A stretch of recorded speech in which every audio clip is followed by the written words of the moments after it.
Hi mga kabiboy palaboy, good morning po sa ating lahat, no?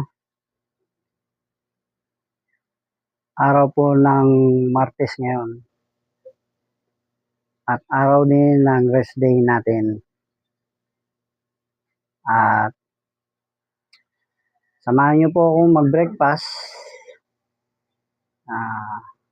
Ang ating pong breakfast is langgunisa, tsaka egg and rice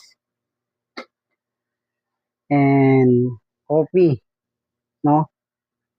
Talagang importante may kape po sa umaga.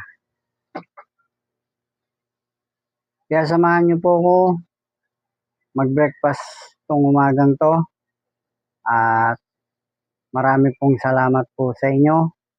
Sana suportahan niyo po ang Biboy Palaboy, ang aking content at ang aking mga vlog.